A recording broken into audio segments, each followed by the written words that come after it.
Durante el siglo XII, por la mitad sur de la Francia actual, se fijaron por escrito los primeros testimonios de una nueva poesía, la poesía provenzal. Su influencia fue vastísima, hasta el punto de que muchos siglos después la concepción del amor que propuso sigue viva con nosotros en nuestra forma de sentir las relaciones amorosas. Y es por eso que vamos a hablar hoy de la lírica provenzal y del amor cortés.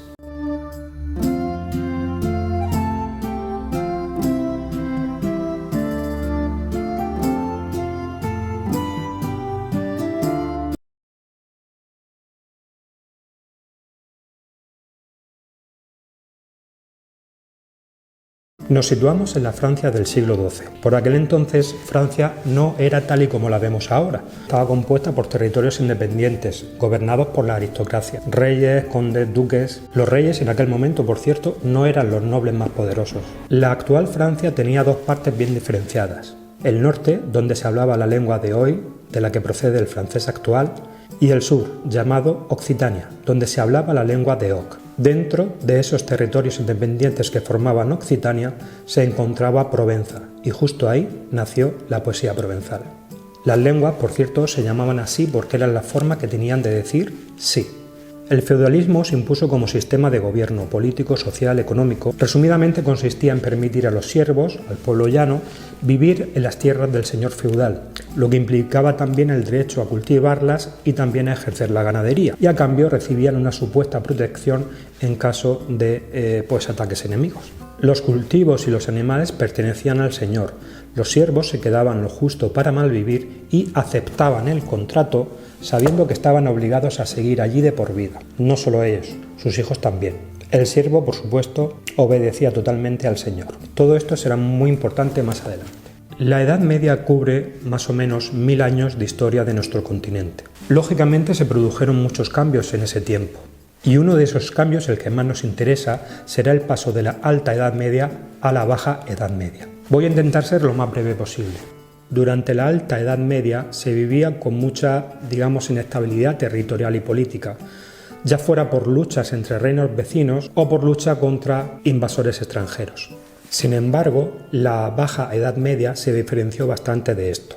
En el caso concreto de Occitania, sobre el 1100 ya se estaba produciendo el cambio. Los castillos solían ser fortalezas defensivas, muy austeras, preparadas exclusivamente para la guerra. No había lujos de ningún tipo, ni tiempo ni recursos para hacer edificaciones mayores. Y al contrario, veremos una distensión guerrera. Los reinos, condados y ducados, sobre todo gracias a las alianzas matrimoniales, se van haciendo más grandes, lo que provoca que los conflictos sean menos frecuentes. Y además, la Iglesia obligaba, bajo amenaza de excomunión, a que los caballeros aceptaran la tregua de Dios, es decir, fechas en las que no se podía combatir. Por ejemplo,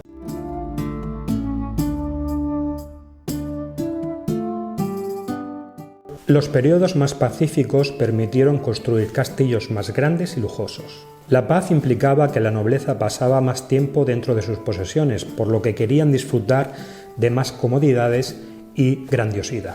Las cruzadas influyeron en el nuevo gusto cortesano, ya que muchos caballeros conocieron la fastuosidad de Oriente. Y al no ser la guerra tan recurrente como en años anteriores, los nobles, que fueron fundamentalmente guerreros hasta entonces, tuvieron mucho más tiempo libre que, ya lo veremos, dedicaron en parte a actividades culturales. Los antiguos nobles, por ejemplo, desconocían la lectura y la escritura, pero esta nueva forma de vida les permitió aprender todo eso y más. Otra consecuencia de la paz fue la seguridad en los caminos entre poblados, y esto dio lugar a que el comercio fuera más fácil, más habitual, de forma que la economía de las zonas sin guerras prosperó mucho.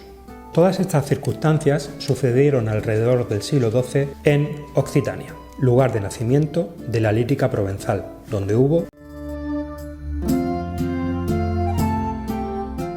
Ya para terminar con esta pequeña introducción histórica, debemos pararnos en un punto que os sonará extraño: el matrimonio. Hoy día, cuando pensamos en casarnos, nos motiva el amor que sentimos hacia la persona, pero durante muchísimos siglos no fue así. Los matrimonios se llevaban a cabo como una transacción, o sea, como un negocio.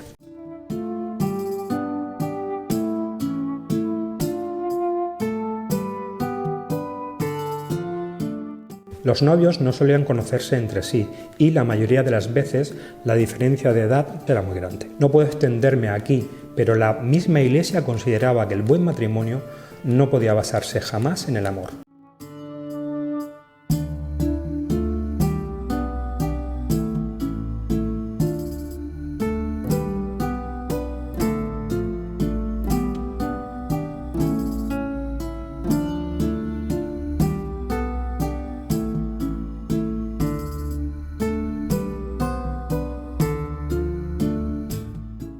Lo más importante, lo que más nos interesa de esto, es comprender que el marido no debía esforzarse para conseguir una mujer, puesto que se le daba por derecho. Y con estas pinceladas históricas vamos a adentrarnos en el mundo de la poesía provenzal.